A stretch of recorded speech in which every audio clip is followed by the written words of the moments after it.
أعوذ بالله من الشيطان الرجيم. بسم الله الرحمن الرحيم.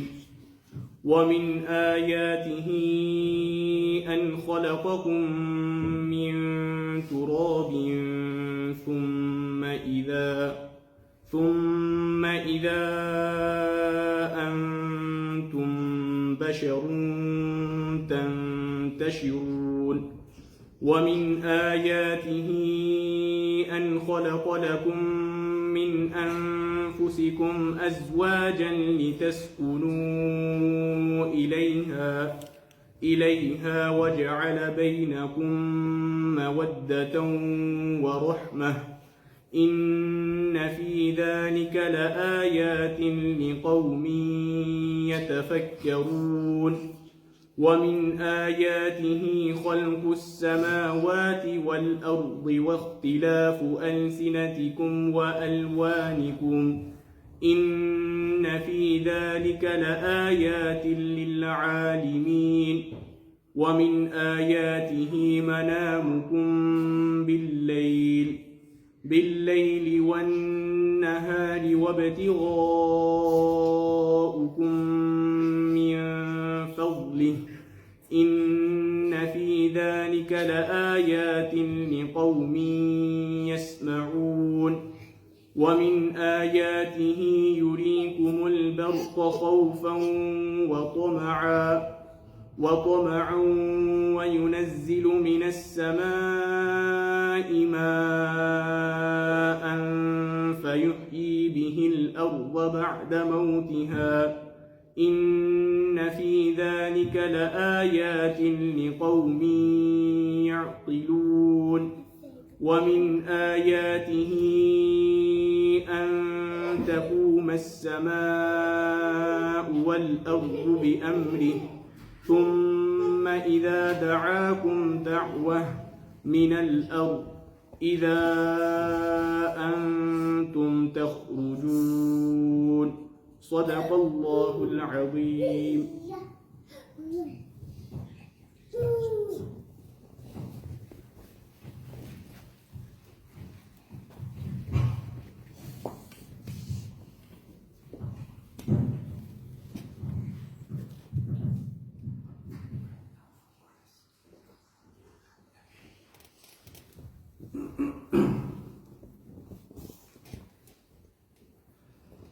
الحمد لله الذي هدانا إلى الصراط المستقيم والصلاة والسلام على رسوله الأمين وعلى آله الطاهرين وأصحابه الكاملين أما بعد فأعوذ بالله من الشيطان الرجيم بسم الله الرحمن الرحيم.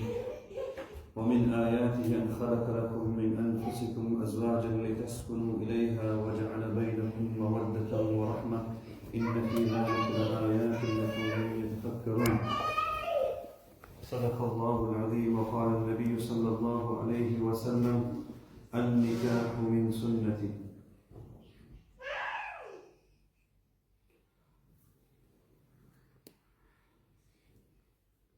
Today's topic of the lecture is marriage and a happy recipe for marriage. Usually this time of the year we see, mashallah, many people throughout these months, June, July, August in England, there's a lot of marriages, and sometimes as ulama you have to help people in getting married, counseling in marriage, or usually when marriages fall apart or it results in divorce, in some sort of conflict resolution. So we see in today's day and age more and more people sadly end up losing the marriage. So over the years, myself, other ulama will look into some of the reasons as to why marriages don't last, and if they do last, they don't last long enough. So inshallah in today's time, we'll go through firstly some advice for brothers and sisters who are looking for marriage. What should you be looking for in a partner? How you should look for a partner, and just depending on time, maybe some things about learning to live together, conflict resolution, and how to avoid the marriage falling apart. So when we look at the failure of marriages, there's many reasons. Does anybody know why do marriages fall apart? What do you think? What are the reasons why maybe some people get divorced, sometimes maybe even repeated divorce? Getting married for the wrong reason. Very good. Getting married for the wrong reasons. Now that answer itself has many things under it. And inshallah it's one of the things I plan to cover as well. That what are the wrong reasons then? But inshallah that is something we'll cover. Many things people have said in the past is manipulation, abuse, putting people down. So these are the reasons why your marriage failed. Because you were abused, you were manipulated in getting married in the first place, you didn't want to marry that person. People who have unresolved baggage, so you've got baggage from your childhood, from a previous marriage. Cultural reasons, just want to get married because I'm 25 now and everybody at 25 in my family got married, so I have to get married. My cousins are having children, my friends are having children. Another reason for divorce is no compromise. Respect, rights were fulfilled. And then some things that didn't happen with conversations, difficult conversations. So you wanted to say something to your spouse, but you're too scared to say it to him or her. So you didn't have those difficult conversations. And that led to a building up and it resulted in a divorce. Not being able to express your emotions. You're always treading on eggshells. You can't say something you fear. If I say I'm upset, if you say I'm angry, he'll get angry or she'll get angry. So these are some of the reasons for failure in marriages. And the big one is marrying for the wrong reasons. So it's very important that a person, whether he's young, he's 18, 19 or he's 25, you know where you are in life, you know about yourself. Most important is a person knows about themselves, what you want. So sometimes I say, to help young people get married, is write down what you want in a spouse. Write it. 5 things, 25 things. Whatever it could be, looks, money, wealth, has to be a doctor, has to be a teacher, has to be a footballer, has to be an athlete, has to be whatever it is, looks-wise. Write it down. Character, soft, gentle, firm, person with morals, person with principles. Write it down. And the first thing you can do is become that person.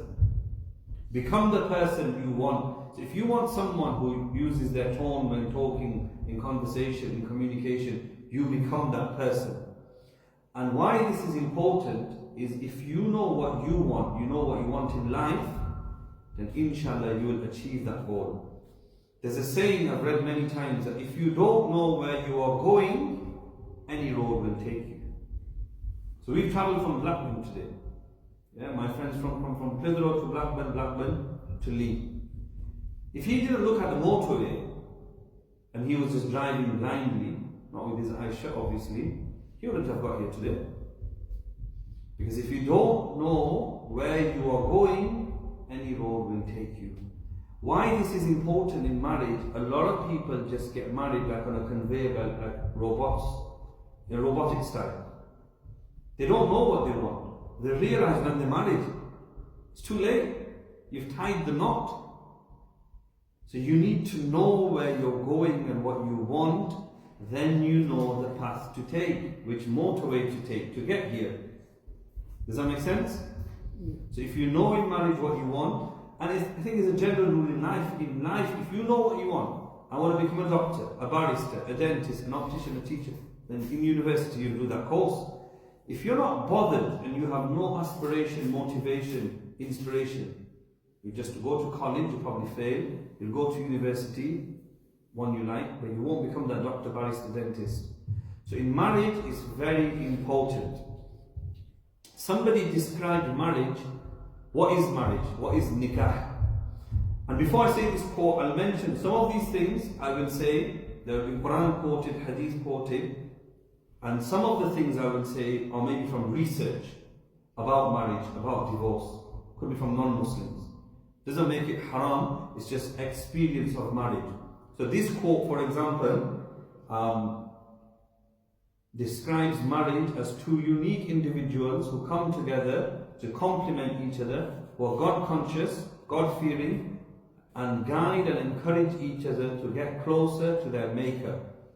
So again, it's not hadith, but it's a quote by a Muslim, and I think it's very powerful, because when the nikah is performed, the ayats which are recited in a nikah all have one context, and that is fear Allah, ittaqullah. Why does Allah say to fear Allah before marriage? Marriage is a happy occasion, it's happiness, isn't it? Does anybody know why does Allah remind us in the khutbah of nikah, Ya ayyuhalladhina amanu ittaqullah, Ya ayyuhalladhina amanu ittaqullah, 3 times? Why is Allah saying fear Him before nikah? Why would you fear Allah before nikah? You have fear of Allah, you have fear of Allah's rights on each other. Very good. Nikah is rights. Essentially, when you tie the knot, when you perform the nikah, and you say, Maine kabul kiya, I do, I take her in my marriage, I accept him in my marriage, means you've accepted the rights of a wife and the rights of a husband. So Allah is reminding us, fear Allah in her rights and His rights. Does that make sense? So it's very important that biggest that you'll see online, Muslims, non-Muslims, ingredients for a happy marriage, recipe for a happy marriage, success, 5 tips for a happy marriage. Something they can, yeah? The main core Islamically in the Quran is fear of Allah. Think about it. If a man fears Allah, is he going to go with another woman? Is he going to have an extramarital affair? Is he going to beat his wife up? Is he going to not pay the bills and not give her expenses? He fears Allah. कि मेरी बीवी है, उसके ऊपर हुकूक भी है. And same with the wife, if she fears Allah, she will think before she speaks. She won't have a sharp tongue. She won't let anybody even in his house without his permission. She won't leave the house without his permission. So fear of Allah is very, very important. Another thing to bear in mind for my young friends who maybe want to get married, looking into marriage is not just about what people think. That is beauty, it's intimacy, and it's just a relationship. Marriage is a family you're building. Now many of us, sometimes I say this as a joke, you can't choose your family. You may have an annoying sibling, or 2 siblings, or all your siblings. So you can't choose your family, and often people will say, I hate my family. Some people even hate their mom, they hate their dad. For right reasons, sometimes for wrong reasons, just because your mom disciplines you, your dad disciplines you. So you can't choose your mom and dad. You can't choose your siblings. Nobody decided that I'll have him as my brother, and her as my sister. But the family you're about to create when you get married is more important than the family you came from, because you're building that family. And the start of it is choosing a wife and husband. Does that make sense? If you choose the right wife, think of her as the mother of my children. You choose the right husband, is he going to be a good father? Okay, he's good looking, he's got a good job, he's an accountant, he's a barrister, he's got a 6-figure salary, but he may be very arrogant. And she may be good looking, slim figure, she looks like a model, but then she's got a very sharp tongue. So your children are going to learn of her. And that's what this quote means, that the family that you create is more important than the family you came from. So bear that in mind. It's not just about sleeping with somebody. It's more about building a family, and that's the family. You have that choice. You have a choice to choose your spouse. So, now we'll come on to a few other important parts about marriage and nikah being fard. Sometimes it's fard and wajib to get married, and sometimes it's actually haram to get married. This is not often said, because culturally, you're 25, right, you're ready for marriage. Your sister's married, well, your brother's married, you're next in line. So everybody thinks you have to get married. If you ask ulama and imams, कुछ ऐसे मर्तबा भी है, ऐसे scenario भी कि जहाँ haram है उसको शादी करना. When do you think that would be? When would it be haram for somebody to get married? Nobody knows? I gave the answer earlier about the fearing of Allah was to do with rights. So if you can't fulfill rights, for example, you don't have the money to get married, you don't have a job, how are you going to feed your wife? मर्द के ऊपर जिम्मेदारी है ना, बीवी के ऊपर जिम्मेदारी नहीं है. It's not even जिम्मेदारी for her to cook. She cooks. That's her favor and ihsan upon you. So that's one. Physically, a man is not capable of fulfilling his wife's rights. Whether they're sexual rights, other rights, haram for him to get married. So any rights, so these are the big ones, the financial and the sexual rights. If he's not capable, he's got an illness or he's weak. Because if he marries her, and then he's not financially capable and he doesn't have physical strength, she can demand a divorce straight away. So sometimes it's haram to get married. Other times it's fard and it's wajib. When is it fard and wajib? If a person knows I will definitely fall into sin. Usko pata hai कि मैं 1 साल में 6 महीने में शादी नहीं करूंगा, मैं जिना करूंगा, तो उस पर फर्ज और वाजिब हो जाता है. And then obviously there's the middle path. When it's sunnah, is a person controls himself. Let's say he does have desires, but he fasts on Monday and Thursday. He fasts on the 13th, 14th, 15th of the Islamic month. By fasting, hadith of Prophet ﷺ, you control your desires. So he waits till he's 22, 24, 25. Then he gets married. Then we'll say, yeah, it's sunnah for him now to get married. But if he's not capable of controlling his desires, they can become fard and wajib. And it's the same with children.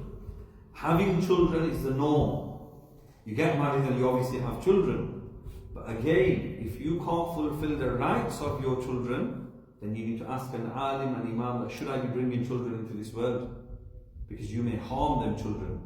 So this is something that's not often said, but it needs to be said, that not everybody has to get married and not everybody has to have children. Obviously, I'm talking in an angle which isn't said. Normally we push people to get married, and there's this rule that everybody has to get married, everybody has to have children. But then when you deal with marriages and you deal with counselling, you actually realize for some people, they're actually better not having children. And those scenarios are specific, but like I said, you would need to go to a local imam and mufti and ask.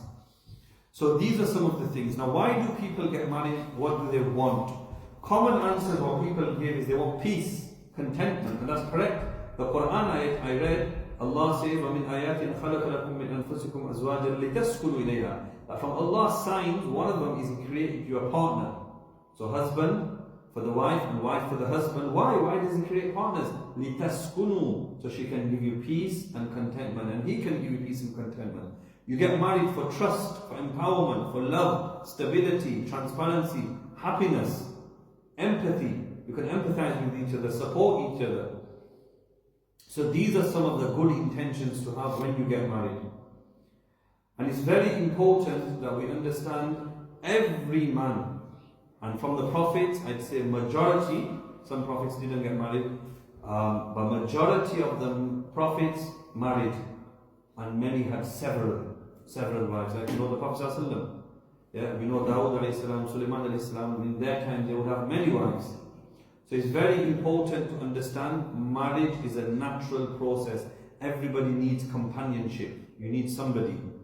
Secondly, Adam alayhi salam, when he was created, he was alone. He made dua for companionship, and Allah gave him Hawa radiallahu anha for companionship. So, it's good to have good intentions for marriage. And like I said, some of these intentions are having peace and sukoon in your life. That's getting married for the right reasons. Now, why should you not get married? What are the wrong reasons? One of the wrong reasons is getting married due to pressure from others. The boy is told, the girl is told, you're 24, you're 25, you're getting old, all your cousins are married, all your siblings are married. But she's not ready for marriage. Mentally, she's not ready. The boy doesn't have a job. Financially, he's not ready. So he just got married to any girl on the street, met her on the bus, took him India, Pakistan, and now he's in a situation where he's stuck. So he doesn't treat his wife properly. So marriage due to pressure. Don't get married because those around you are telling you that you're getting to a certain age, or that you need to settle down and have children. You know, you're getting old, you're 30 now, do you not have children or not? Another reason, don't get married because you see all your friends or siblings settling down and you feel like you're left behind or something must be wrong with you. You're 30, you're 33, you're 35. Have you got a problem? First of all, people should ask that question because it's nobody's business. And that's part of Islam, to stay out of people's business. It's the same with people who are married. Someone's married for 5 years, 10 years. Abhi bachcha nahi hua. Acha, koi problem hai? Aapko medical hai? IVF done. Nobody's business. But people nowadays sadly are very rude and very nosy. It's 6 years since you got married, when you're having kids. And to the point they'll even ask about the bedroom. So it's nobody's business. If somebody can't get married or can't have children, that's between them and Allah. But at the same time, you shouldn't be pressured just because of a certain age that your biological clock is ticking away and you need to get married. And do not get married because of pressure from family or others, because life is real, and marriage will do two things. It'll make you or break you. It's very simple. And marriage can break a lot of people because you married for the wrong reasons. Now sometimes people marry because of wealth. Usually it's associated more with women, that I want a wealthy guy, I want a rich guy, I want a bank manager, I want a businessman, I want an accountant, he has to have a 6-figure salary. So that's the wrong reason. With men, again, is just beauty. There's nothing wrong with attraction. You have to be attracted. Because if you're not attracted, you're going to have problems. You're going to have problems. You won't go close to her. Attraction is there. My point is just looking at beauty and nothing else.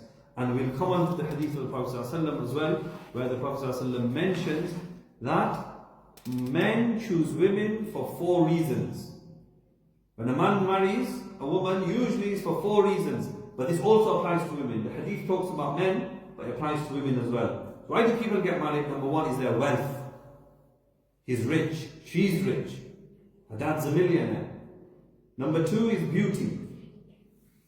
Yeah. Number 3 is their lineage and rank. You know, bada khandan hai unka, bada bradri hai unka. Number 4 is piety, taqwa. So 4 reasons are common reasons why people get married: lineage, wealth, beauty, and piety. Then the Prophet ﷺ said, فَاظْفَرْ بِذَاتِ الدِّينِ, become successful in your marriage looking at his deen and her deen. It works both ways. So this proves what I was saying earlier, that it shouldn't be just wealth. I'm not saying don't marry rich people, like they're all haramis or something. No. You get it? There's rich people in the world, you can't leave them single. I'm not saying don't marry a good-looking woman or a good-looking guy. No. And I'm not saying don't marry someone if they've got lineage. The hadith is trying to say if you only looked at beauty, you didn't even look at her mouth, how she talks, how she disrespects her mom and dad. That's the mother of your children. But you only looked at money. She doesn't wear a scarf, no hijab, no salah, no jumu'ah, no fasting in Ramadan, but she's rich, I'll marry her. That's incorrect. So the Prophet ﷺ said, become successful by looking at deen. So we mentioned the wrong reasons for getting married, and then through the hadith of the Prophet ﷺ, we've also mentioned that what are the correct reasons. And I've also mentioned you should look at him, that he will be the father of your children, and she will be the mother. Now, we'll do, along the way inshallah, we'll go through some tips as well. How to have a good marriage. So one is a person should be committed. The higher the level of commitment, the better the marriage. Intention. Your intention should be correct. I'm not marrying him just for money. I'm not marrying her just for beauty. I'm not marrying just to tick a box. Your values and beliefs should be the same. This one's a bit of a deep one, but it affects a lot of people in marriage, is emotional intelligence. And it's usually something women look for, and generally speaking, sometimes men lack it. Being emotionally intelligent, and we'll come on with that later about how men and women are different. Level of compassion. So compassion is something you look at, is he a compassionate person? Is she compassionate? And the desire to evolve and grow together.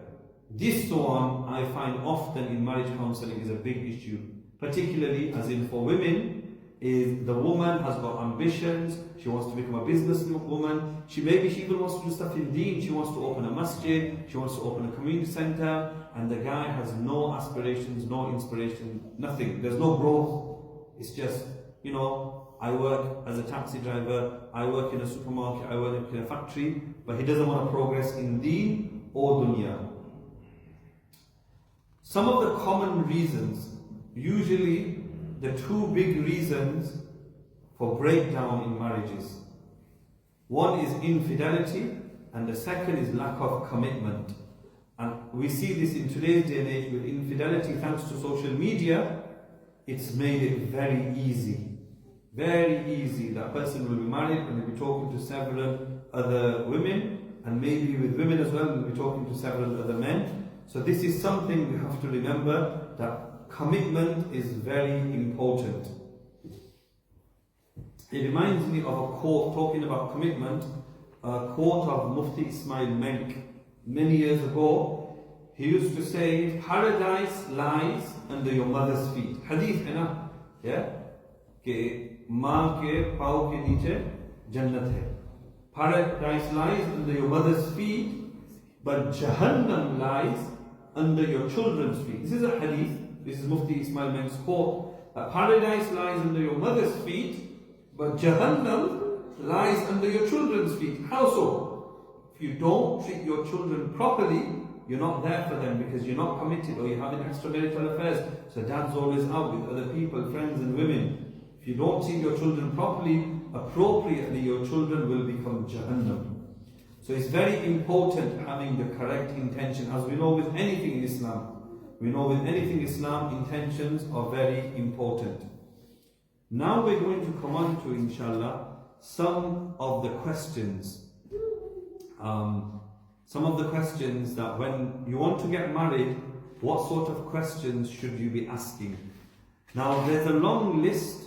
I don't think we'll have time to go through all the list, but inshallah we will go through some tips, and if anybody's listening online and they want to write them down, inshallah, I'll try and go slowly, because usually people do ask, what sort of questions should I be asking? So, if you meet somebody, you go to their parents' house, which is the Islamic way of meeting somebody. It should be with your mahram. For a woman, you shouldn't just meet somebody in a coffee shop or a cinema or in a park. When you're asking questions, it's very important you don't make it sound like an interrogation. Even though we call it an interview, it's not like a work interview. So, how do you say? It's like having a conversation and you're just slipping in a question. So, you know, for example, you go to see a girl, let's say in Bradford or Birmingham. So you say, oh, alhamdulillah, you know, I drove down today, there's a lot of traffic and it was really hot, you know. Do you drive? Can you see how I've just slipped that question in because I'm talking about the motorway? Or it might be, yeah, I was really hungry, so we just grabbed a takeaway on the way, and I don't really like takeaway. How about you? Can you see the line of questioning rather than, has your mom taught you how to cook yet? And most likely she'll be offended and she probably won't answer the question. And it's the same with men as well. There's a way for women to ask questions that, oh, alhamdulillah, I've had a really busy week, you know, I'm a teacher, I've been marking, it's exam season. What do you do? Rather than ask, how much money do you earn? Or how much is in your bank account? Do you think we can buy a house straight away? Indirectly asking, has he got the funds to buy a house straight away? So there's a way to have a conversation and slip a question in and make it like interrogation. Another thing about the interview is, obviously, you say your credentials, you say what you're good at and not good at. Don't boast about yourself. Nobody wants a man who's just bragging and talking about himself for the whole hour. And same with the women. Maybe answer questions before they're even asked. How can you answer questions before they're even asked? So mention some of your weaknesses, something you're not good at. So again, it can be built into conversation. If she's talking about, so mashallah, are you religious? Are you practicing? For a lot of people, and hadith mentions as well that deen is important. So you can say, alhamdulillah, you know, I do try and go to the masjid, but you know, Fajr Salah, I just can't make it. So I don't pray, I'll pray at home. So you mentioned a weakness. That's one weakness. You don't have to give a number, but maybe 2 or 3 weaknesses. So at least this shows a bit of humility. It's the same for a woman.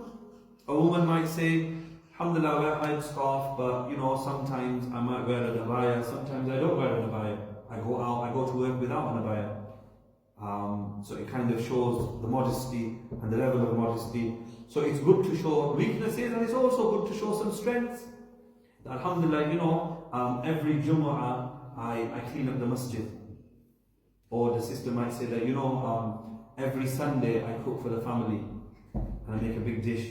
So he knows that your cooking skills are quite well. And it could be anything. Somebody might be good at painting, art. Somebody might be good at running. They might be an athlete. Somebody might be good at something else, writing. So occasionally I write articles for local paper, local magazine. Any strengths, try and mention it before they ask. Now sometimes there's difficult questions, and it's best to be honest. If you need to ask a difficult question, ask it, and the one who's asked should be as honest as possible, not think and want to marry him. I want to marry him, I've made my mind up, his family is so good, I'm just going to lie my way through. Now when it comes to this, there's one very common question which in this day and age, sadly, because I've mentioned infidelity and relationships are so common. So a common question that's asked before marriage, and I'm going to give my personal experience, people kind of disagree with me, and even with ulama there's a difference of opinion, is having a relationship before marriage. Having a relationship before marriage. So like I said, I'm going to talk from my experience, married people who come to me. So usually one of them, and it could be sometimes the boy asks the girl, so have you been with another guy? And the girl asks the guy, have you been? Or even directly, or you're virgin. Now there's an Islamic principle here, and this is the difference of opinion. But I've heard both views, so you can take whichever, and both are correct. And I agree with both, but it's just my experience has made me lean towards one more. So the principle is, you are meant to hide your sins. Yeah? So if somebody did zina last night, he should have come in the masjid and announced it. And say, brothers, I slept with this woman, astaghfirullah, I am a sinner, and punish me and flog me, as though you're in an Islamic country. You just exposed yourself. Private sins should be kept private. So then this question, how can we answer it? The reason it's problematic is many sisters, and this is from my counseling experience, many sisters, it's usually a deal breaker for them. And they will ask directly, because it's a deal breaker. Have you been with another woman? Are you a virgin? And if the answer is no, at that point they will end the meeting, Khudafiz, and the answer is no. Because it's a deal breaker for them. These women feel, all my life I've been pure and chaste, so why shouldn't I get a man? And there is a verse in the Quran, Al-Khabithat bil-Khabithin, evil men for evil women, وَطَيِّبُونَ لِلطَّيِّبَاتِ وَطَيِّبُونَ لِلطَّيِّبَاتِ, that pure men for pure women. And they have quoted this verse to me that, Maulana, how could I marry a man who's not a virgin when I've been pure all my life? So it goes back to the meeting. I will question, when you met him, did you ask? And the sister would say, yeah, I asked him and he said he was a virgin, i.e. he lied. When I asked the brother, he says to me, but Maulana, I'm not meant to expose my sins. I'm not meant to expose my sins, so I did lie, because I didn't want to expose my sins. So can you see that you're in a bit of a pickle now? She wants a virgin guy, he's not virgin, but he didn't want to expose his sins, which is correct according to Islamic principle. You're not meant to expose your sins. Where is the middle path? Now some ulama say, because of the principle of not exposing your sins, you can lie. You can lie because you're not meant to expose your sins. And if you agree with that, agree with it. The reason I don't agree with it is because those men who got caught later in life, for whatever reason, the girl who slept with, a girl who they met on a bus and she's like, oh, who's he? Oh yeah, she used to be my friend, and then he's got caught. Hang on, you told me you were a virgin. So that's caused a problem. that this was a deal breaker for me and you lied. My personal opinion, balancing everything, is this. We have to hide the sin. We have to hide the sin. Right? That's correct. But then we have to save the sister as well. And if it's a brother, I'm just giving the sister's example. Brother is the same as well. If he wants a virgin wife, he's allowed to have a virgin wife. And she should be honest. So the middle path is, if somebody committed fornication before they got married, they're no longer virgin, in your interview you are asked, are you virgin? You lie and you say no. You lie and you say yes. So you lie, even though the guy is not a virgin, he will lie and he'll say, yes I am, but you won't marry the girl. Is that fair? Is that fair? So there's one part, the tricky part, somebody could question me, you just told him to lie. Yes. That's a guna, isn't it? But then, lying and saying, I'm a virgin when you're not, is also lying. And then you married her based on lies. And that, whether it's a deal breaker or not, let's say she just asked out of curiosity. But it's the problem is when it's a deal breaker that I will only marry a virgin guy. So the middle path, which I think is fair, is that you say, yes, I am a virgin, to hide your sins. But you, in the proposal, you will say, no, I don't want to marry her. So that guy's sins are now hidden, and she's been saved. Allah knows best. There are many ulama, and until, like most of my life, I've heard the first opinion, is that you just hide your sins. But then, when you start marriage counseling, you see this becomes problematic. Khair. Hopefully that makes sense, and anybody has another opinion, you're more than happy to share.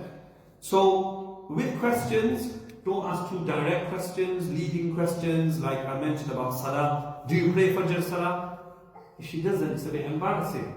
Yeah? You could probably say yourself that, I do struggle with Fajr, I have to put 3 alarms on, etc. One is snooze, one ignore, then I wake up with the third one. Another common question is about living with in-laws. So, like somebody direct could say, I'm going to live with my parents. Are you up for it? She's going to say, anybody's going to say, the way you've asked. She had no option to say no. So, she'll say, yeah, you'll get married, and then she doesn't want to live with in-laws. 2 years later, she wants to move out. So, these sort of questions, there's many questions that people can ask. I think there's a list which sometimes I might read out. Let's see.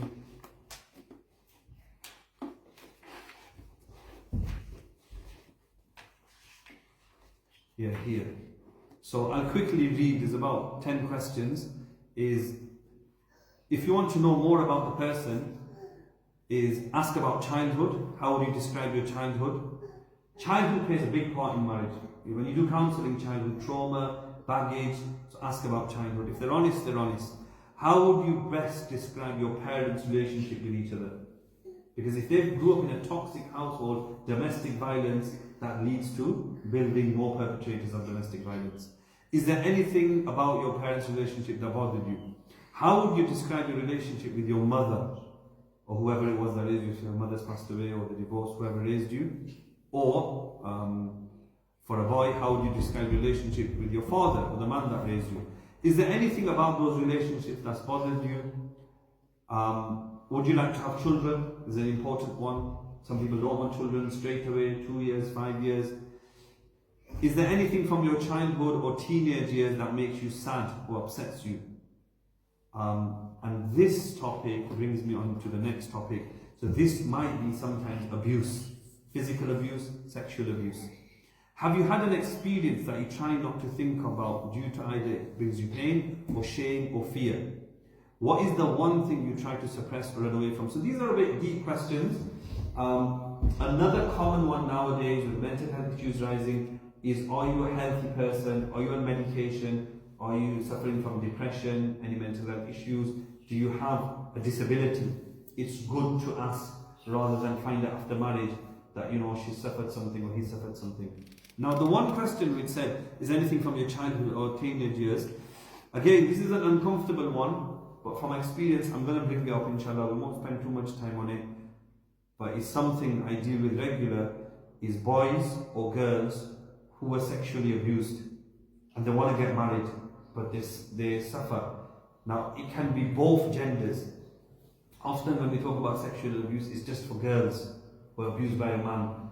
And often, sadly, these men are teachers, lecturers, relatives, friends, neighbours, healthcare practitioners, guardians. Could be anybody who's coming in and out of the house, and it's the same for boys. A lot of boys, for some of you, this might be a strange topic, but again, it's not talked about, so you wouldn't know until you hear it. With boys as well, can be abused by men. When they come to their teens, 18, 19, 20, they want to get married. And sadly, they can't move on. And this is a message for any perpetrators out there. You need to realize the damage you do to these boys and girls. Some never get married. They will do counselling for a long time, but they just can't move on. And what we advise is, firstly, you have to understand what happened to you. Sometimes it takes a long time to understand what happened to you. It's shame, you're angry, you're broken. Secondly, is rise above it. Whatever happened to you, Allah will help you. Allah is the greatest judge. Allah is the most fair. And you need to be better person, bigger person, and move on and recover from whatever you're thinking. Maybe you won't trust another man again, if it's a sister. Same with men. They can have women abuse them, they can have men abuse them. Counselling helps. Find somebody, maybe not in your local area or your local town, online, who you're comfortable with. And the second part, which is the burden and heavy, is forgiveness. Forgiveness will help you to move on, and forgiveness is hard in anything, because forgiveness is necessary to get yourself rid of that pain.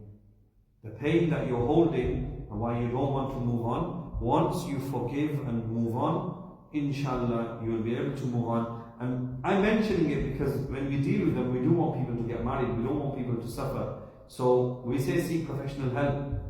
There's some websites here that we normally give: malesurvivor.org, hearttogrow.org, oneinsix.org, stonestobridges.org, and on the NHS there's plenty of advice as well you can get. So I wanted to mention that because, again, it's not something which is mentioned often, but it's something that needs to be mentioned. So coming on to parent involvement. Now, I won't say majority, but a lot of people nowadays find a girl themselves in college or university, at work, and they get married. And sometimes it could be a different caste. Could be Indian boy, Pakistani girl, could be Pakistani boy, Bengali girl, could be Bengali boy, an Arab girl. So there's a culture clash, and sometimes parents, especially traditionally parents, find this hard. So how much should parents be involved? The most important factor here is you want to get married, you want your parents to us, and you want them to wish you well. So parents need to understand, first of all, the racism factor and the nationalism and ethnicity, etc. is obviously these things, a lot of it came from back home. Maybe they came from where you were brought up, but Islamically, these things don't matter. Because the hadith of the Prophet ﷺ mentioned that as long as a person has deen, the Prophet ﷺ did not say you have to marry your cousin. The Prophet ﷺ did not say you have to marry a Pakistani if you're a Pakistani, you have to marry an Indian. So this is where parents go wrong, and I'm very open on this because sometimes I have to do nikahs like this where parents are not involved, and if I talk to them I'll say, well, Islamically you're wrong, culturally you're right, that he has to marry your chata's daughter or whatever. So parents need to understand, and the bigger fault is on the parents usually because they still have the un-Islamic thinking. Secondly, for children we say try and keep your parents happy, try and keep them involved. If you found a girl, you've met a girl, then tell your parents. Don't let it get too far that you're blindly in love now, you can't let go of her, you have to run away. So it's very important to have parents' involvement. That way, when you go to see her, you meet her parents, mothers are involved. And the mothers have good intuition, let's be honest. So the mother will pick up from the girl many things which the 20-year-old boy won't. Many things. His sisters will pick it up. Women pick these things up. And that's why the questions were important. But having parent involvement is very important. Sadly, I've done many nikahs because of this culture of clash. Why do I do the nikah? Somebody could blame me. It's because they live in haram. They're living in haram. I have sometimes done nikahs where the girl was pregnant. A child is about to be born in a haram relationship. So if they ring me, obviously I'm going to do the nikah. But the parents are never there. Never there. Because different caste. And sometimes it's not even the Indian Pakistani. It's Pakistani and the different caste within the Pakistanis. So this needs to end. Islamically, this is wrong. When you go for a meeting, take your parents, take your sister with you, ask questions. If you're unsure, you're not sure that it was rushed and she didn't talk much, ask for a second meeting. It's not haram. Ask for a second meeting. Marriage is big. What we have to understand is marriage is lifetime. Obviously there's a card for divorce, but you don't get married with that. You're thinking till death do us part. Till death do us part. 50, 60, 70 years, you're going to live together. There's going to be ups and downs. I always say this, that we are all work in progress. There is no perfect couple, there's no perfect wife, there's no perfect husband. We are work in progress. What that means, when you marry your husband, when you marry your wife, she will have flaws and he will have imperfections. You'll have to work on anger, rage, emotions, sharp tongue, not thinking before they speak. You have to work on it. You've got your whole life to work on it. It's not 14-day contract or 14 months contract or a 14-year. So it's very important. If you need to have a second meeting, I usually encourage a second meeting when somebody's very adamant on, I'm going to marry. She's definitely the one. Have a second meeting, have a short meeting, confirm it in that meeting that I've given my answer. And then we come on to istikhara. Istikhara is a very important topic. And I think a lot of people, I'll put it down to where you are, I think. So for example, if you ask me where I live, in Blackburn, I'd say most people probably do istikhara. They know about istikhara. Alhamdulillah, many people who see me come from around the country, and when I look at that, if you ask me majority of people I see, I'd say majority don't do istikhara. Because when people have marriage problems, or it's a really toxic relationship, a really bad divorce, say, sister, did you do istikhara? What? Who? Like they've never heard of istikhara. Now, we all know istikhara is not just for marriage. Istikhara could be you're going to buy a car, you're going to buy a house. That's also big. You want a car to last you 5-10 years, you want a house for the rest of your life. So you do istikhara for everything. I know people who go to the supermarket and do istikhara for basic things. There's nothing wrong with it. The show istikhara, Allahumma khibli wa khtarli. But for something big, yes, we should pray the 2 rak'ats any time of the day, make the dua, and definitely do it for marriage. There is this thing of 7 days.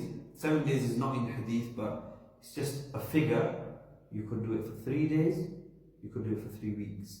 For marriage, I usually say do it longer, even when you've said yes. Even when you've said yes, continue the istikhara. Many ulama say, for example, if you've said yes today, and you're going to get married in September or October, continue the istikhara. If you can't do the 2 rakats, Allahumma khibli wa khibli. Because what is istikhara is asking Allah for goodness. Yeah? And if it doesn't work out, one thing we don't do is blame Allah subhanahu wa ta'ala. And people have said this to me, brother, I did istikhara, I did istikhara, and how come it didn't work out? So istikhara was seeking advice, seeking goodness. So if you did istikhara and you did it properly, and the reason I say properly, there's also a group of people who do istikhara, and according to me it's not properly, because you do istikhara, let's after Maghrib, you pray the 2 rakats, and then you're meeting that girl. You're talking to her for 3-4 hours a night. So obviously she's going to come in your dreams in a wedding dress. Well, who else is going to come? It's pretty obvious that you're just going to be thinking about her. Firstly, you shouldn't be talking and meeting. That's firstly. Secondly, if you persist, then what I say is at least for the period of istikhara, 1-2 weeks, stop the talking. So your istikhara is impartial and not biased.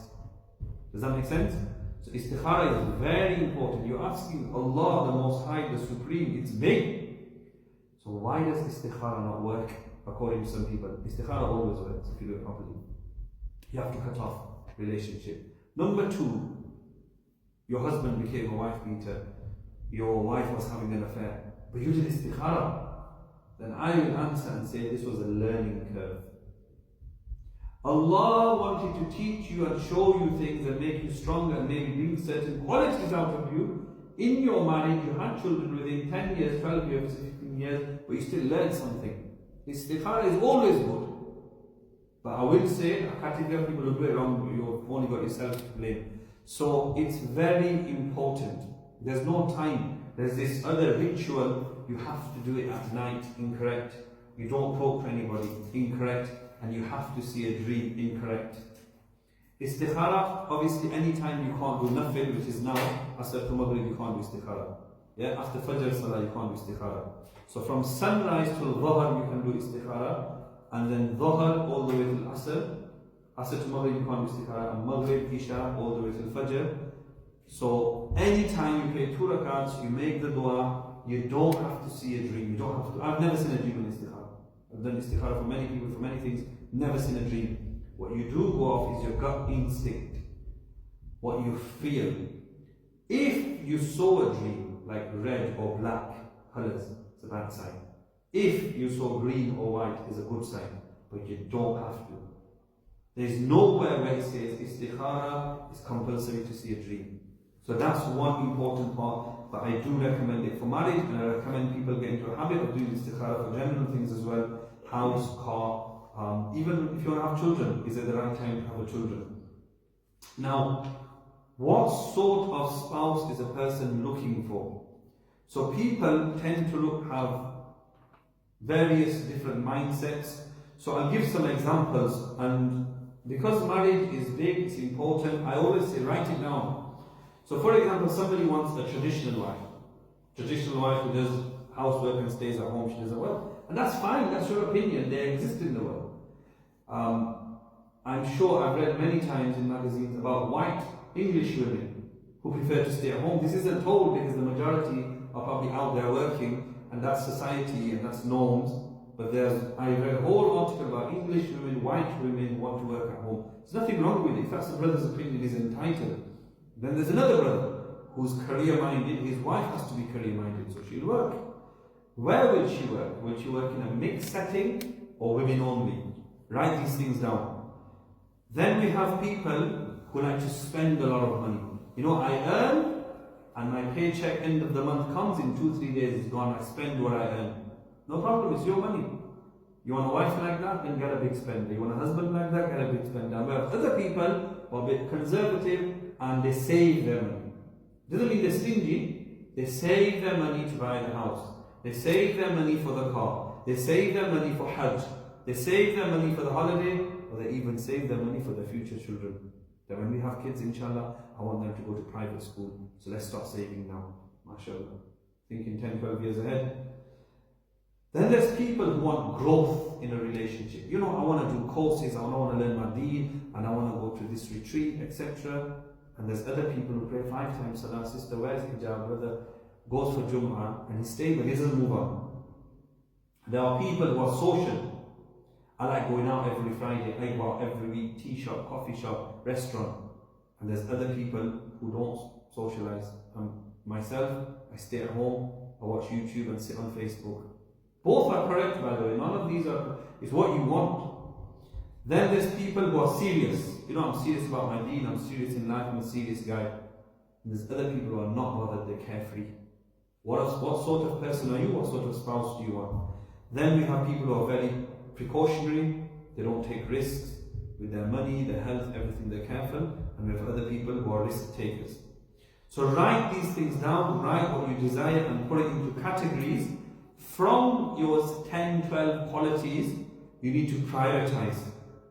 Prioritize your chosen qualities. What do you want? You want to live with in-laws, you want a big family, or you're outgoing, you want someone who can cook, someone who's calm and positive, someone who's practicing in deen. She wears hijab, okay.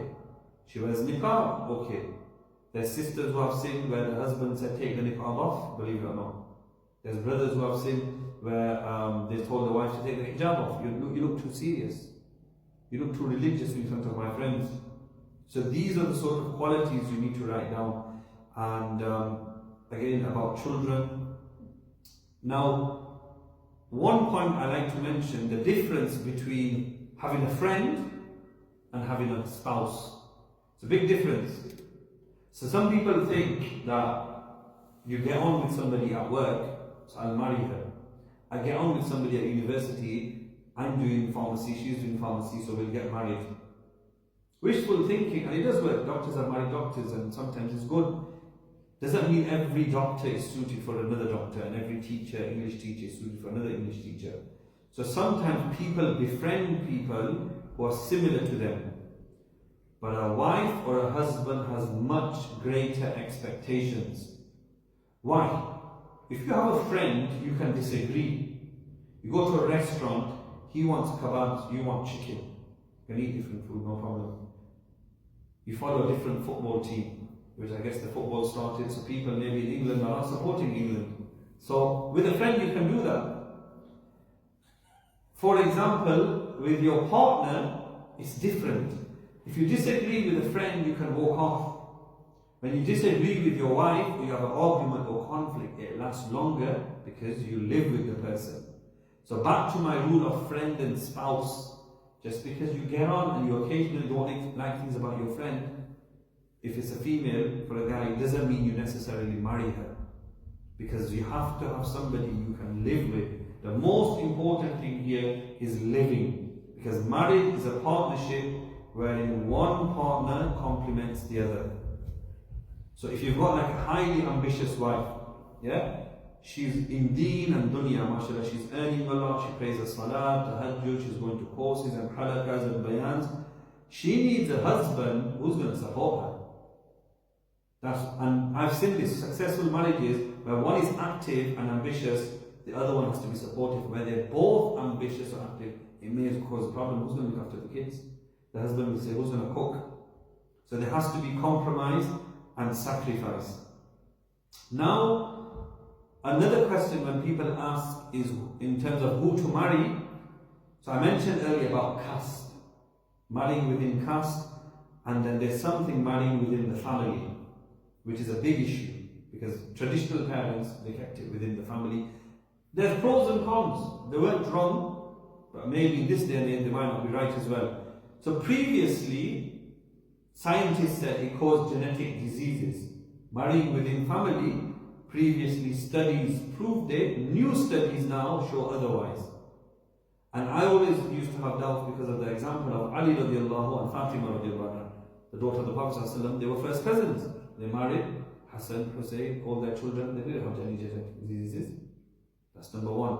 And there's been many other people who have married into family, they don't have genetic diseases. So it's not a rule, but some people used to say these are the cons of marrying into family. Some of the pros of marrying into family, your cousin, khala ki beti, chacha ki beti, your upbringing most likely will be the same. If you've married your mom's sister's daughter, so that's your mom's sister, and your mom and her sister will have similar upbringing. So they eat the same food, wear the same clothes as your own sister, live in decent houses, same houses, environment was the same. If they didn't have a television, listen to music, you won't listen to music, television, etc. Likes and dislikes are the same. Language is not a barrier. There's many pros of marrying your cousin. And there's obviously cons, like I said. But if somebody did it, there's big advantages. Food is another one. Now sometimes people laugh when I say food because they think, what's food? I always say, look, when you get married, food is important because you eat food every day. You eat food every day. So when people go for good looking, let's just say like Indian Pakistani boy, he wants to marry an Arab woman. He's Palestinian, Syrian, Jordanian, mashallah, she's very good looking. He married her for the fairness, snow white skin. He got married, and first day he wants biryani. He wants naan roti. Everybody's laughing because you know what she's going to give him. She's not going to give no biryani. She can learn. I'm not being negative and saying they can't learn. I'm just giving a practical example that food is a problem. And let's be honest, she made the biryani. She attempted. It's not as good as his mom's, is it? The rotis are turning out funny shape. So then you should have thought about that. And I do bring food up. because nobody likes to admit it, but food, like I say, you have it every day, 2-3 times a day. And generally, men love their food. Hungry man is an angry man, so it causes problems that when food is not what it should be. To a man's heart is through his stomach. Subhanallah.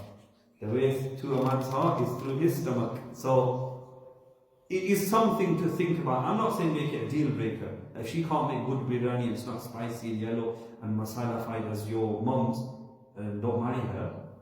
It's up to you how much you're willing to sacrifice. If she's giving you English meals, yeah, jacket potatoes and pasta, then don't complain, because that is something to look at. So these are some of the things when you're looking for marriage, what sort of things to look for. I've mentioned about marrying into other tribes and races. Islamically, obviously, there's nothing wrong with it. Mainly, it's for parents to consider this. So it's always good to write down what you want, and then you understand yourself and have an essential list. He has to have this, she has, and a desirable. You know, if I don't live with in-laws, that's desirable. I'm happy to live with in-laws 6 months, 1 year, 2 years. Now we'll come on to, inshallah, a few things that when a person gets married, maybe some red flags, or even before the marriage, red flags, and what to avoid. And then inshallah we'll end with conflicts. It's a long topic. Maybe if we do a part 2, I might deal with conflicts and anger and avoiding divorce then. But if you see some of these signs, even before marriage or into the marriage, then you need to hit the exit button and run for your life. So number 1 is a person who has an addiction to drugs or alcohol and is not willing to quit. Tawbah is there for everybody. That's a no. A person who disrespects you. From the onset, they talk foul language. You took your mum and dad, they disrespected them for some disagreement of where you're going to live. Taunts and swears and belittles you. And this is for both, yeah? The woman could be taunting, swearing. It's not one-sided. He or she is controlling and bossy. You know, the wedding will be this way and on this day, and we'll be wearing this colour and having this food, and you're not even married yet. Somebody who's jealous and possessive and wants to know your every move, who you're with, where you are, what you're doing. This isn't love. That's control. Doesn't take salah and iman and deen seriously. That's a big red flag. You do not want to marry that person and make them the mother or father of your children, because your children won't have deen. Pretty simple. Lies to you regularly. The person themselves needs to be honest as well. But lying nowadays, like for me, I deal with it a lot. It's just become normal. It's because both lie. So it's justified, but lying is something big. If they're unfaithful, you've caught them with another man, another woman.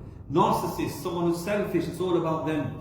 Someone who's secretive and hide things from you.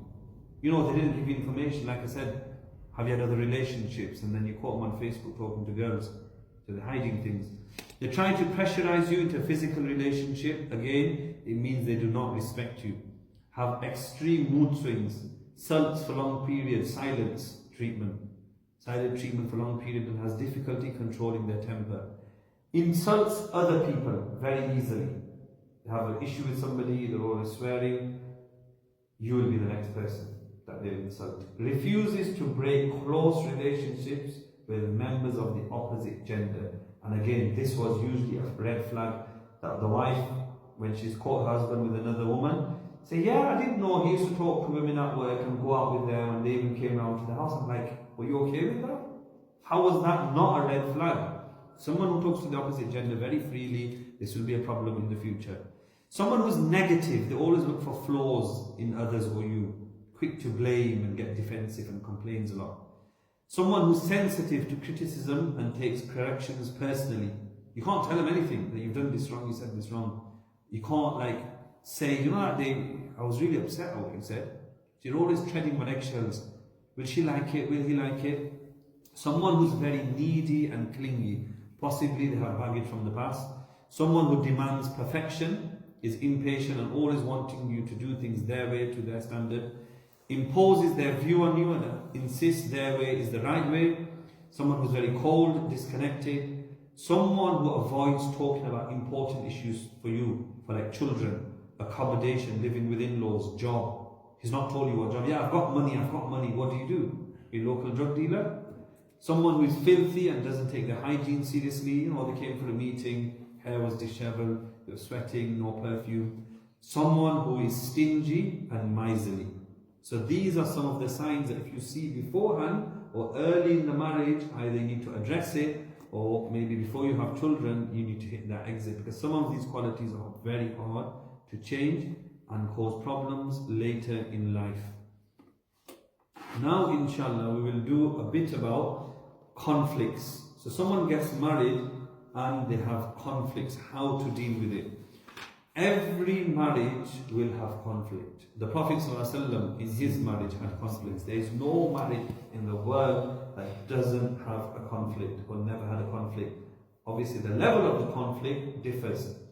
So some stats show that in the UK, majority, which is 50% or more of marriages are ending up in divorce. Obviously, this includes non-Muslims as well. Because when I say this to Muslims, they find it hard to believe. Now, why? There's a few things Islamically we know. The hadith of the Prophet ﷺ with regards to Shaitan's throne, end of the day, sat on his throne, says, what did you do? I made a man rob. What did you do? I made a man drink alcohol. What did you do? I made a man kill somebody. And then the last one, what did you do? I made a man argue with his wife and he divorced her. The hadith says Shaitan stands up and hugs and embraces this little Shaitan. That you are the most beloved to me. Every other sin is a minor because he didn't break families. He didn't break two families. These children now don't have one parent. So Shaitan loves divorce. So he will use any reason, excuse to cause the divorce. Now in Islam we know divorce is permissible, but it's the most disliked act. The most disliked act. Some people, because of this hadith, whenever they have a conflict, they blame Shaitan. Like, I hit you, or Shaitan tha. I swore at your mom, or Shaitan tha. You hit the kids, or you don't give them money, or Shaitan. Shaitan will look out. Everything is blamed on Shaitan. This person will never grow, because everything is blamed on Shaitan. We have to understand, if a woman is listening and dealing with this, there's only so much she will put up with. And sadly, it does happen. I've dealt with cases for many years, 10, 15, 20 years, the woman is putting up with it. She's now getting a job. She does school rounds, madrasa rounds, dresses the kids, works, pays the bills. And Hazrat, he's just sat there. Allah knows what he does with his money. And sadly, I'll be very frank, for many men this is the case, where they don't spend. Whereas Ar-Rijalu Qawwamuna al-Nisa, men are the guardians.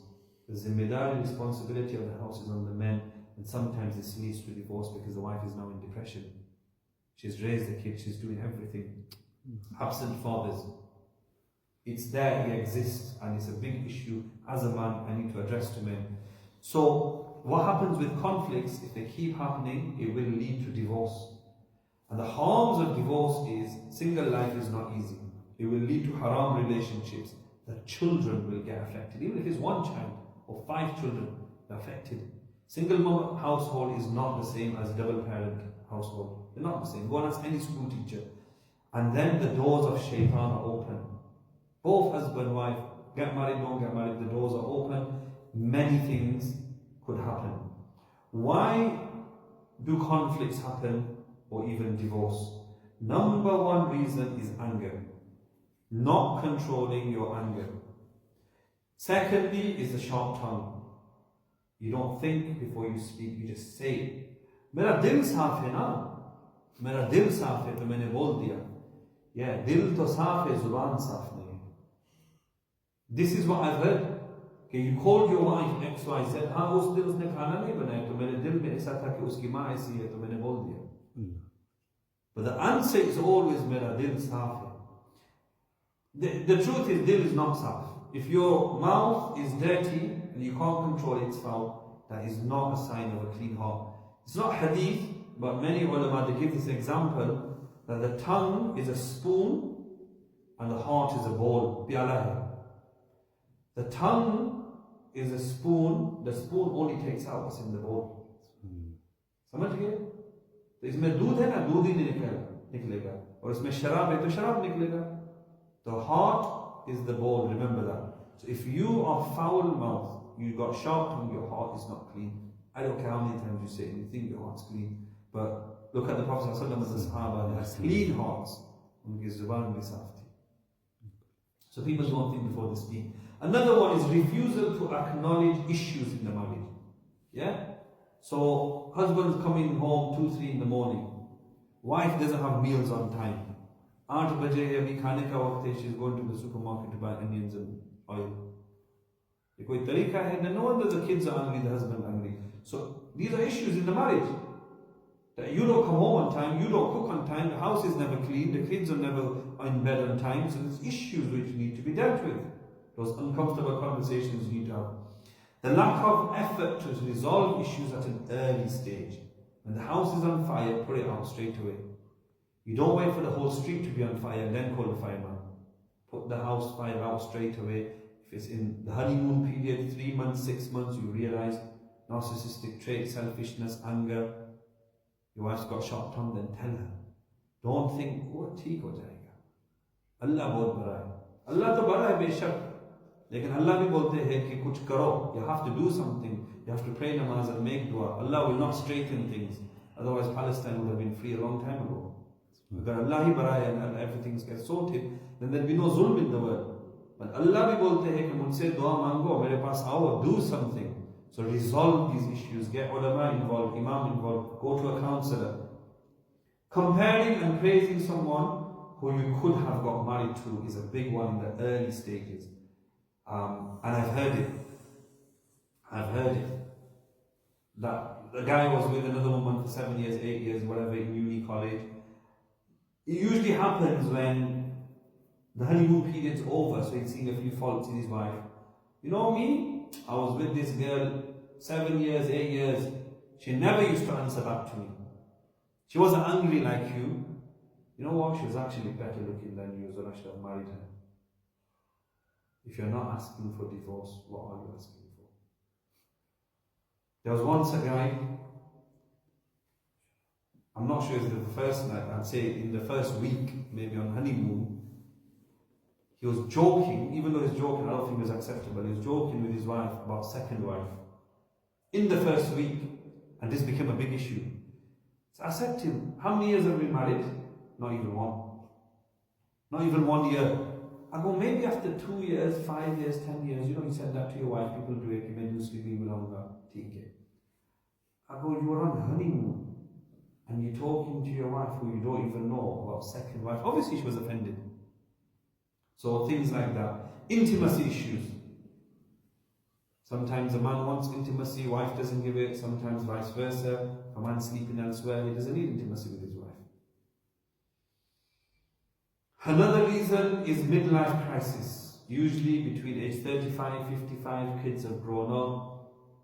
You've got other issues going on, you're in debt, mortgage, you've got problems in life that can cause conflict in the marriage, that can lead to divorce. And a lot of people tend to divorce at that age, 35, 45. When kids hit teenage, that's when more problems happen in the house, because teenagers, as nice as they are, can be very difficult as well. So that causes problems between husband and wife. And then general dissatisfaction with life and marriage. So as you get older, you hit 40s, maybe you're in a dead-end job, you lived in the same house, you don't like it, you're comparing. In this day and age, a lot of people compare. So you're not happy with life, so that causes problems with the marriage. So how do you resolve these issues? Like I said, seek help, which a lot of people don't do. Most people, when they come to me, it's too late. It's too late.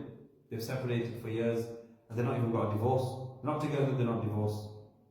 So they just got comfortable with single life. Seek help, ulama, imams, counseling. Men generally are more difficult in counseling because they believe in sloppy attitude. वक्त से ठीक हो जाएगा, 2 साल में ठीक हो जाएगा, 6 महीने में ठीक हो जाएगा. How will the pipe be fixed if it's leaking if you don't call the plumber? If your marriage is leaking, who's going to fix it? So men, usually it is more women who contact for counseling, I'll be honest. And women, because they like to discuss it and address it. Maybe women are better plumbers than men. So these are few things which you can do. If you want to resolve it yourself, you don't want people to know your privacy and confidential things, then sit down, or like the Quran says, 2 people from each side. 2 people from her side, 2 people from this side, neutral people. You know somebody's got bad anger, bad temper, don't call him. You know somebody's always biased, her mom always sticks up for her, don't call her that. She's just going to cause fireworks, add fuel to fire. And both spouses should agree with the same method. If he doesn't want to go to the Imam because his izzat is going to go, then don't do it. Because that's what's happened when sometimes people have come to me, he was forced. I've addressed with it, and then he's made the situation worse because he didn't want to come. So they hate me now, and he hated the wife even more.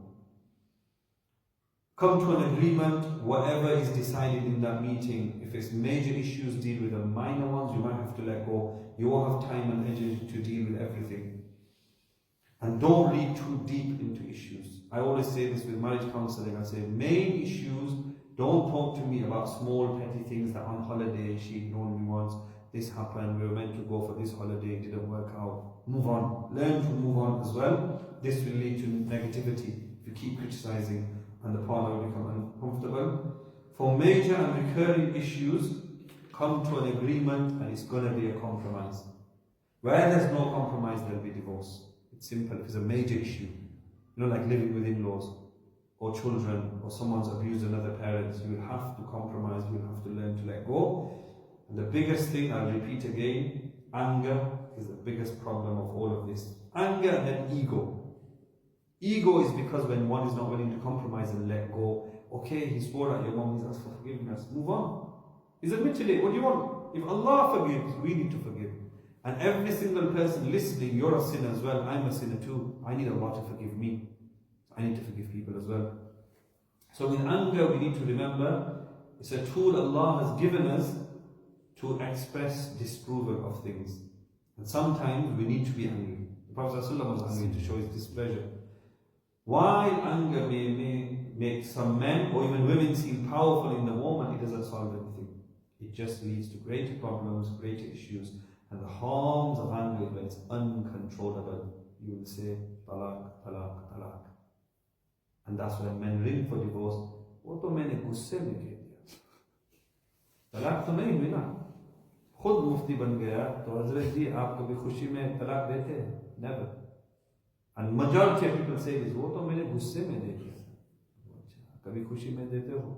No, common sense, but that's why divorce is not liked by Allah subhanahu wa ta'ala. So anger should be used sparingly and only when appropriate. Everybody gets angry, there's remedies for anger as well. Yeah, if someone's got a bad temper, you know, go for walks, do exercise, do swimming, do things and channel it in the right way. So these few points, I know it might have been a bit here and there because there's a lot to cover. Inshallah, there's still a few things which maybe inshallah next month if we do part 2, there's a lot more about avoiding divorce and the reasons for conflict. Inshallah, we can discuss next time. May Allah subhanahu wa ta'ala grant us all the correct knowledge. May Allah subhanahu wa ta'ala grant all those looking for marriage a pious spouse. And those who are married, may Allah subhanahu wa ta'ala grant them happy and blissful lives. Ameen. Subhanahu wa ta'ala. Bismillah ar-Rahman ar-Rahim. Alhamdulillah Rabbil Alamin. Subhanak Allahumma wa bihamdika wa ta'ala ala jabdika wa la ilaha ghayruk. اللهم صل على محمد وعلى ال محمد كما صليت على ابراهيم وعلى ال ابراهيم انك حميد مجيد. اللهم بارك على محمد وعلى ال محمد كما باركت على ابراهيم وعلى ال ابراهيم انك حميد مجيد. اللهم صل على سيدنا مولانا محمد وعلى ال سيدنا مولانا محمد صلاة تنجينا بها من جميع الاحوال والافات وتقضي لنا بها جميع الحاجات وتطهرنا بها من جميع السيئات وترفعنا بها عندك اعلى الدرجات وتبلغنا باقصى الغايات من جميع الخيرات في الحياه بعد الممات انك على كل شيء قدير. اللهم صل على محمد كلما ذكره الذاكرون وصل على محمد كلما غفر عن ذكره الغافلون. ربنا هب لنا من ازواجنا وذرياتنا قرة اعين واجعلنا للمتقين اماما. ربنا اغفر لي ولوالدي وللمؤمنين يوم يقوم الحساب. ربنا ظلمنا انفسنا وان لم تغفر لنا وترحمنا لنكونن من الخاسرين. رب اجعلني مقيم الصلاة ومن ذريتي ربنا وتقبل دعاء ربنا اغفر لي ولوالدي وللمؤمنين يوم يقوم الحساب ربنا اغفر لنا ولإخواننا الذين سبقونا بالإيمان ولا تجعل في قلوبنا غلا للذين آمنوا ربنا إنك رؤوف رحيم رب إني لما أنزلت إلي من خير فقير اللهم إنا نسألك الجنة وما تقرب إليها من قول أو فعل أو عمل ونعوذ بك من النار وما تقرب إليها من قول أو فعل أو عمل اللهم إنا نسألك من خير ما سألك منه نبيك وحبيبك محمد صلى الله عليه وسلم وعبادك الصالحون ونعوذ بك من شر ما استعاذك منه نبيك وحبيبك محمد صلى الله عليه وسلم وعبادك الصالحون ربنا تقبل منا إنك أنت السميع العليم وتب علينا إنك أنت التواب الرحيم برحمتك يا أرحم الراحمين.